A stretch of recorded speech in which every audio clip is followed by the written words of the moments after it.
Hello, I'm David Hunt, and welcome to my little section of Bent TV. The person I'm interviewing today, they are a writer, director, making movies for TV and screen, and also for the stage as well, which is wonderful. You know, like great stuff that they're doing. Also, very much on a queer base, gender bending, with their brain in full worm that wants to laugh and cry at all the wrong times. I love that. I stole that from the website. They're involved with Melbourne Theatre Company, and we'll talk about that a little bit later. It's a great initiative right there. Selected by the Australia's in Film and Screen Australia to take part in their Talent Gateway program. Really interesting. TV credits include on Netflix, SBS, ABC, theatre. It goes over Sydney, Melbourne, Melbourne Theatre Company, as I said, the Hayes Theatre in Sydney, Red Stitch here in Melbourne, Melbourne Fringe Festival. It goes on. I'm sure there's a lot that I haven't covered as well. So Jean, Tong, hello and welcome. Hello, thanks for having me. I've interviewed you a couple of times on Sunday Arts Magazine, and I'm really in awe of you. I think what you're doing is incredible stuff. And so congratulations on the stuff you're doing. Thank you. It was lovely coming back the other day and just realizing how many years had passed since the first time I came on to talk about any of the work I'd made, which I think was in, I want to say 2017 for Romeo's Not the End of Fruit. And so yeah, just kind of 2017, 2025, it was just so nice to kind of come back. Yeah. Let's go back. You know, tell us about you as a kid. Where did you grow up? I grew up in Malaysia. Right, okay. I thought you were born here in Australia. No, I moved here when I was 16. Okay. For year 10, and then I've just been here ever since, yeah. Right. And why? Why Australia? I have 3 older siblings, and they had all studied here and been back and forth. And so Melbourne was just a familiar option for my parents. And I knew quite young that I was interested in the arts, and I was interested in living and working somewhere that was a little bit more progressive. And because I had the opportunity to do that, I took it up as soon as I was able to convince my parents to let me go, which was age 16. So where did the real interest come from for what you do as a writer and director? Where did it come from? My parents are not in the arts. They value that I am in the arts and succeeding, and they're happy about that, but it wasn't something that they particularly encouraged us to do or that they themselves were involved in. Parents always want they're like, avoid it. They're like, be a lawyer, you know. Yeah. I think I just was always quite an annoying and slightly like gregarious child. And so my mom was like really into the idea of me becoming a lawyer because I spent a lot of time talking back to my parents. They bought me a voice, like a recorder, like an old tape recorder when I was 8 or 9 or something like that. And I would record these weird little stories, maybe younger. I would record these little like stories about the boys that I was playing with into it. And in retrospect, they would have made absolutely no sense. But I think I was a fairly imaginative child. I watched a lot of TV, and just have always, and read a lot. I spent a lot of time just with my head in a book because I had access to my older siblings' libraries, and so there were just piles of books everywhere.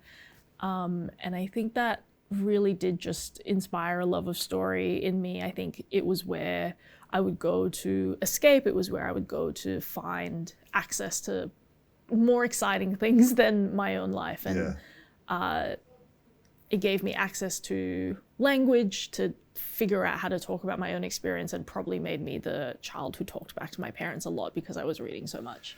But what about the writing though? You know, like, did that start? Well, that would have started before. I think, the link, so the writing is my main shtick generally. And I think that definitely comes from all the reading that I did as a kid, and this idea of you can just write something into existence. I think that was really the thing that started me.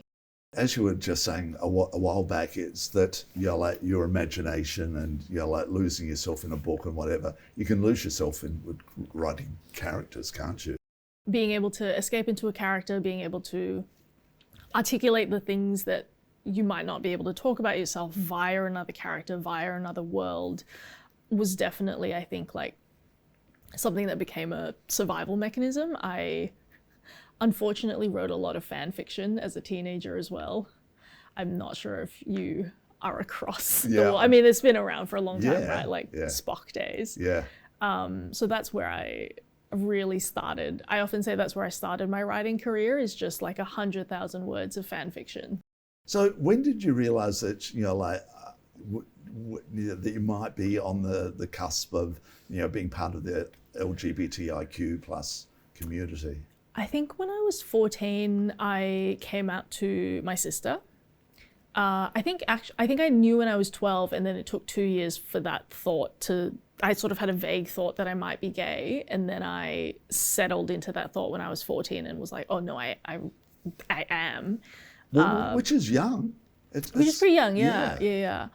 I was on the internet a lot, and because of the fan fiction, like finding other people who felt the same way, and I could, find that community quite early. And also in that fan world, like the science fiction world and all that, there's a lot of queer people involved in that. Absolutely. I think that's also the thing of, we're looking for stories outside of the norm to figure out who we are, how we feel, because it's not part of the mainstream. And so you go into the escapism of it and the possibilities that like something like science fiction or genre fiction allows us to access those stories that are more unique and more specific to our experience. So yeah. Your parents, when did you mention it to them? They definitely have struggled with that. I think it's something that, particularly growing up in Malaysia, is not at the time, and continues to be a little bit less widely understood. For them, being gay meant that you would be part of a life experience that would be difficult. It wasn't so much that it changed who I was, it was that I was therefore choosing to live a life that would be difficult, or, it meant I was choosing a path that was going to be really hard for me. And I think it took them a while to understand that that isn't true. I think the only way I can really show them that that's not true is by kind of thriving. And I've been very lucky to be able to do that. Well, you have really, got out there and put your hand up and say, this is me, this is who I am. You're not holding back on that level, are you? No. And again, congratulations on that, because that's very powerful what you're doing on that front. So tell me about, did you go and study creative writing? Yeah, so I did an arts degree. What did you focus on? My major one of them was English and theatre studies, unsurprisingly. But the other focus was criminology, weirdly, which was more like, less the study of like criminals and more the study of crime as a concept, and how and where the legal system came from. A lot of people take subjects in criminology to then go into political science or international politics. I took it so that I could then write a play at uni as part of my student theatre life, which is what I spent most of my degree actually doing.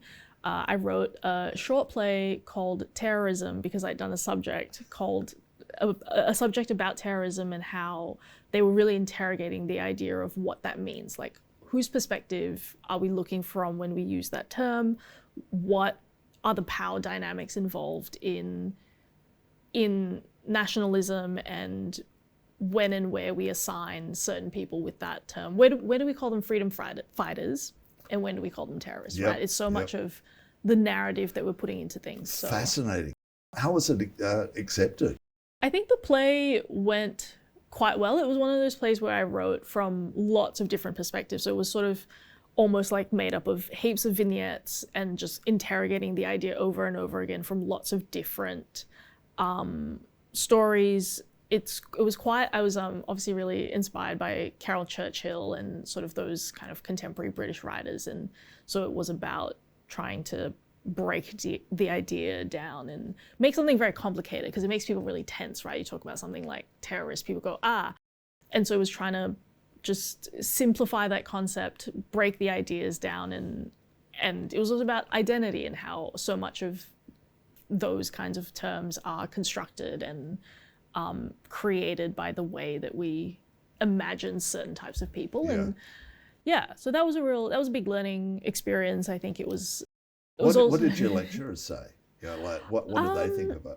I can't remember if my lecturers from that subject came to see the show, but I think in terms of my peers in student theatre in that community, they were really encouraging. They were really excited by it. I think in that sphere, like, people are really excited by challenging ideas, and they want to debate stuff, and they want to like really get in there and say the thing that they're not supposed to say in order to understand something that's bigger than that specific idea. So yeah, it was a fun play to do. I felt at the time it felt very like I was pushing boundaries, and that was a really safe space for me to push those boundaries. I think when I think about it now, I feel like we're in a more conservative era. Like, this is sort of 10 years ago. Yeah.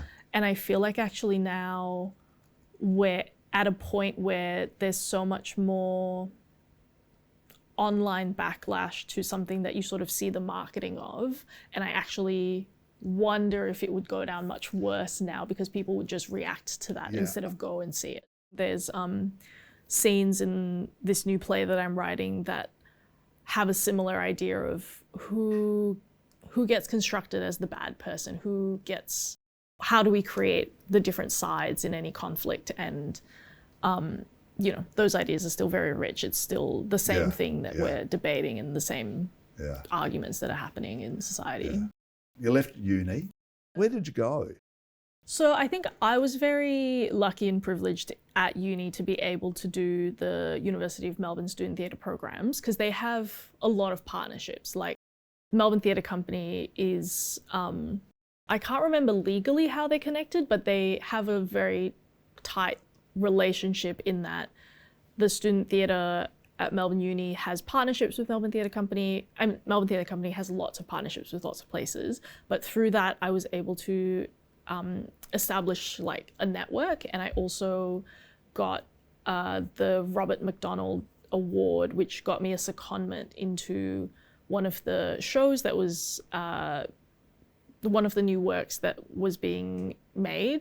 It was called Egg. It was a family show about this sort of, it was kind of like Waiting for Godot for children. It was about these two tinkerers who were taking care of this egg that then grew up into a caterpillar, which then died and then became a butterfly. So it was about like, it was sort of life cycle for children, but also involved a lot of commentary about climate change. The show was by Angela Betzine, and I got to be in that room because I won this student theatre award.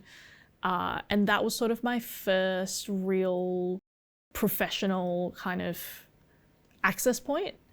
But I'd also done my year 10 work experience at La Mama Theatre, where I was packing their brochures for like one of the brochures that I packed, I remember, was directed to like Hugh Jackman. Yeah. Which was delightful. I was like, that's so fun. Like, people have really long-standing relationships to all of these established theatres that have really been around and like percolated all these incredible artists. So I think just little things like that, it was a very gradual process of getting my foot in the door, I think. To me, volunteering is everything, and and young people sort of wanting a career in what you do, it's tough to get that foot in the door. So volunteering, and all of a sudden people notice you, and you found the packing, like Hugh Jackman's letter. It's worthwhile. You have to find the time to do that. There is a fine line between volunteering and sort of the free work of it all, and I understand that there are a lot of pressures on people that make it hard to be able to put that time in. Yep. But a lot of what we do in the arts is built around connections and networks, and you're building people skills, you're building relationships with people. It takes a while for a work relationship to develop into an opportunity. It isn't, very little is just sort of done and made on the spot. And so it is about time, it is about long-term opportunity, it is about being able to find a way to sustain yourself long enough when the stuff is unpaid. Unfortunately, because that is the level of funding, that's the nature of it. Currently, there's a lot of things that should be done to make that change, but currently that is unfortunately how it is. It's you got to slog through the unpaid stuff before you're going to get to the paid stuff. And it's that balance. It's always, what can you do to invest in something that feels like it might grow later into a paid opportunity, or what do you love? What's the area of interest that you want to get more involved in, and can you find some time? Can you commit to doing that for a bit and figuring out a way to prove who you are? Like, even volunteering at La Mama, that was so great, because even though I was probably 17, that really, like, I could get in there and ask them very specific questions about the industry. I could ask them for recommendations for theatres. I had no idea what I was doing. Because I came to Australia when I was 16, I had no base. I didn't know any of the theatres. I didn't know who was around. I barely knew who the famous people even were. And so I think being able to do that, it gives you those human connections that become long-term. There are so many things that are now starting to happen for you. So what was the next big step for you? The short play that I wrote, Terrorism, was attended by Chris Mead, who was at the time... Hello. He's been around, right? He's seen everything. He's been a guy who has opened a lot of doors for a lot of people. He saw that show and asked if I was working on anything else. And I was writing what was an early draft of Hungry Ghosts, which later was programmed in 2018 for Melbourne Theatre Company. But that was really the first big gig, right? It was him seeing that show and going, do you have 20 minutes to present at SCIBEC? Which was, SCIBEC is also something I really value very deeply. What is that?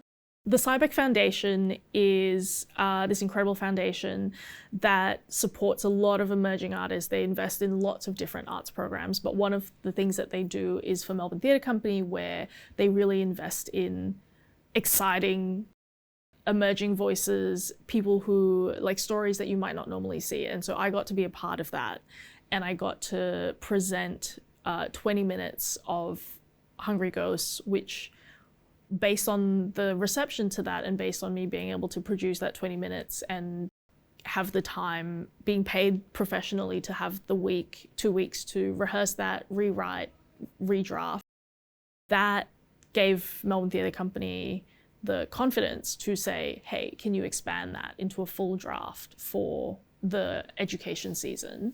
Whoa. And so it was just all those little things sort of coming together, and things like the SCIBEC Foundation being able to provide that platform for people that really, like, creates really long-term impacts. So yeah, there's a lot of limitations to funding, but there's also incredible foundations who really do believe that investing in people is the thing that gets us something in the long run. You mentioned Melbourne Theatre Company, so let's stay with them, because your connection with them right now. So I did the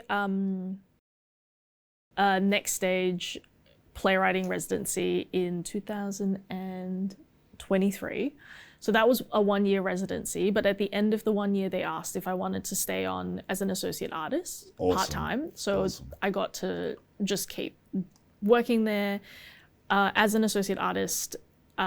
Even though I'm not full-time, a lot of what I do is kind of read the plays that are coming through, support the artistic team in programming, but also in the current season, where I will sometimes go to rehearsals, go to previews, sort of interact with the incoming artists who aren't full-time at Melbourne Theatre Company.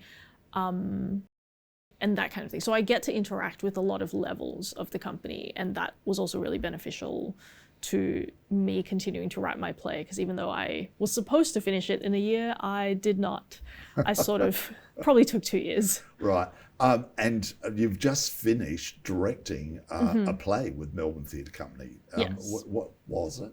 So the play was called Dying a Memoir, which was adapted by Benjamin Law based on a memoir by Corey Taylor. Yep. And that was something that had been commissioned a few years, or maybe not a few years, had been commissioned before I came into the company. And so it was sort of, he'd submitted a draft that I was able to read, because I was reading sort of everything. I was just kind of like really immersing myself in what the company had invested in to try and understand what they were looking for. And they'd been sort of looking for a place for that draft to land and a way for it to really come to life. And I was really impressed by the draft. I was really impressed by Corey's narrative in it. And so I sort of accidentally pitched my way into directing the play, which I was very lucky to get Genevieve Morris to star in. And that's been, you know, the collaboration between me and Benjamin and Genevieve. And that's really, managed to come together. And brilliant stuff.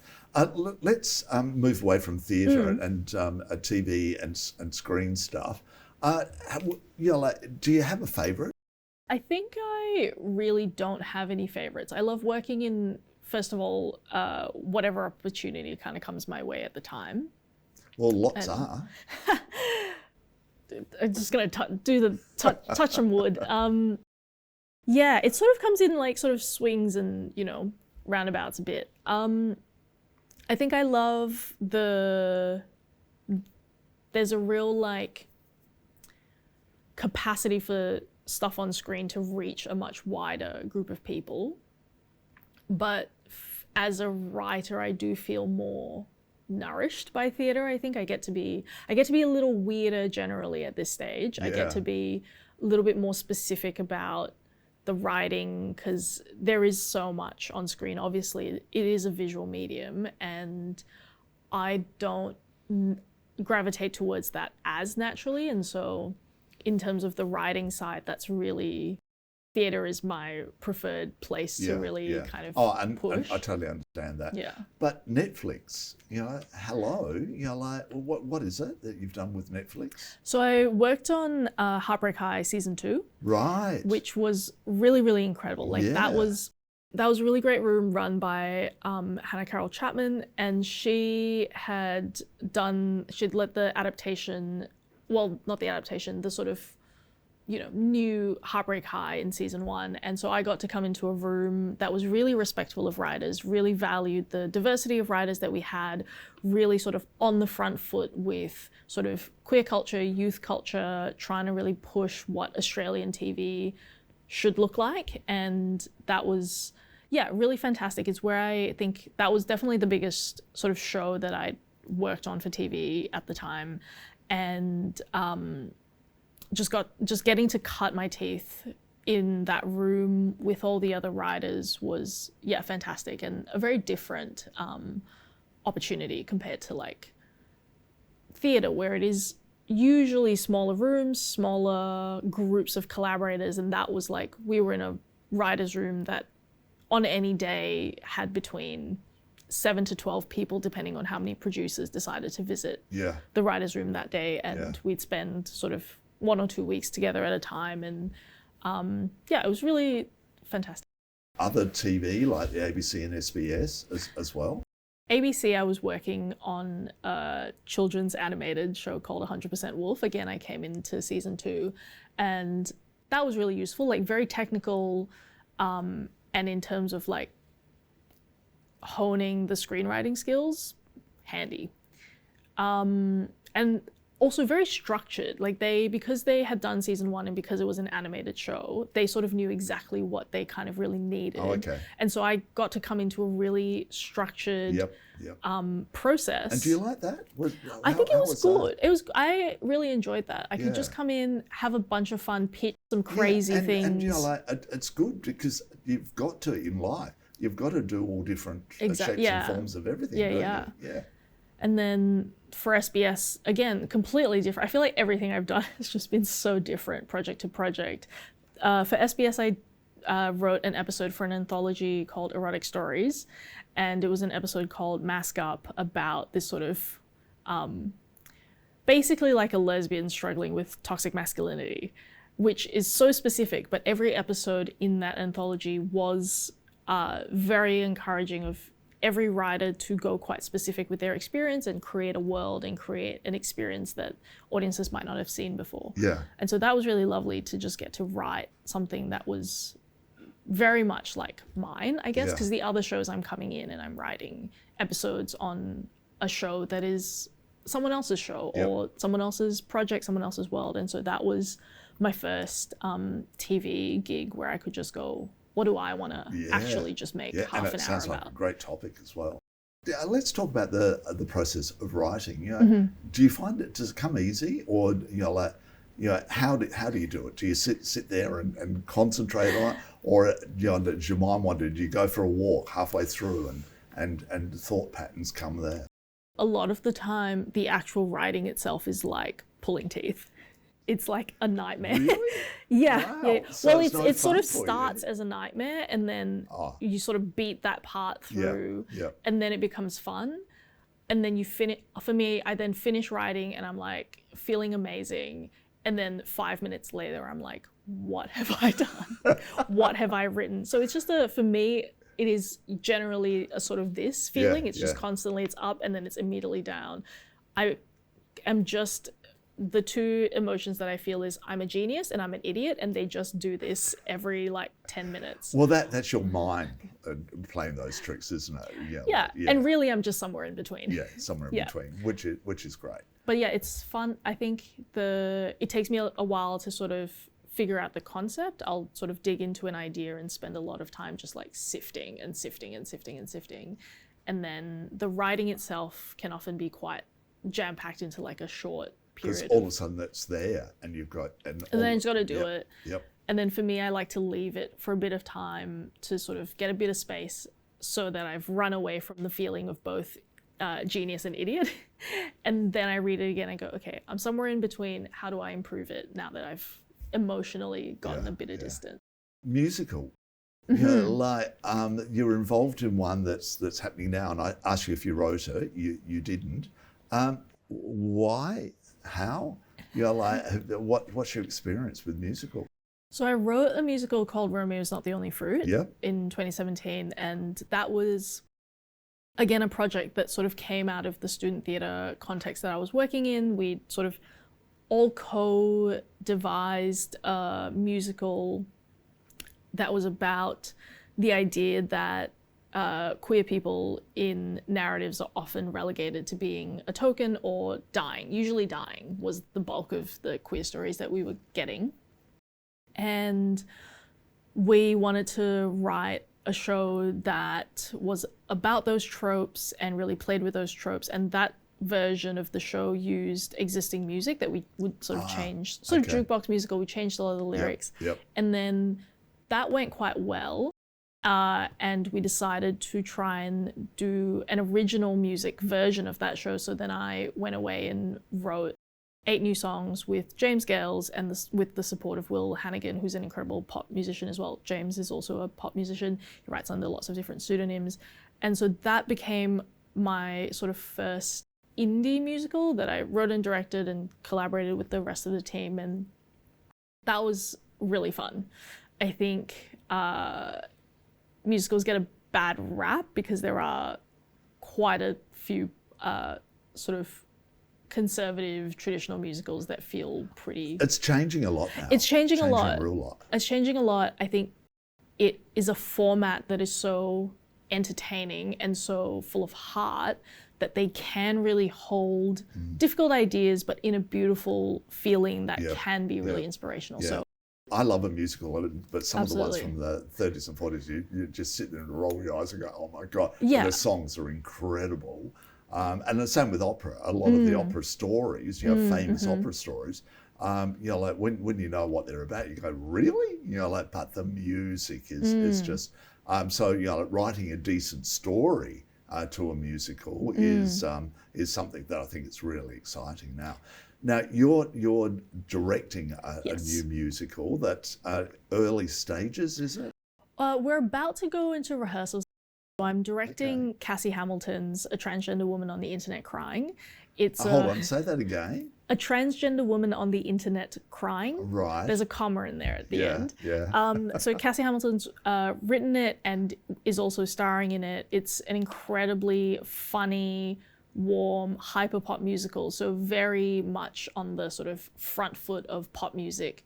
If it's going to feel like a dance party. On the internet. So is it an online one or is it a theatre? It's a live show. Right, okay. But a lot of it is set sort of on the internet because it's between characters who meet online and then eventually meet in person. And the references are very much internet heavy, I guess. It's very like the culture that it's investigating are those niche subcultures from online where people, like we were saying before, like where people really go to find each other. And so a lot of it's set on the internet and then it departs the internet, but it's about that relationship that people have with finding identities online and then really like locking into those and deciding that that's the new box that they fit in. And so the two main characters are really fighting over the concept of what is the right way to be trans and whether there is a right way to be trans and what it means to sort of seek safety in a particular way of existing. Okay. There's so much more that we can talk about. We've talked way over our time anyway. It's a pleasure chatting with you. Every time I've chatted with you, I get so much out of chatting. Jean Tong, thanks so much for being on the show. Absolute pleasure. Thank you so much for having me. I'm David Hunt, and I'll be back again. You're not getting rid of me. See you, folks.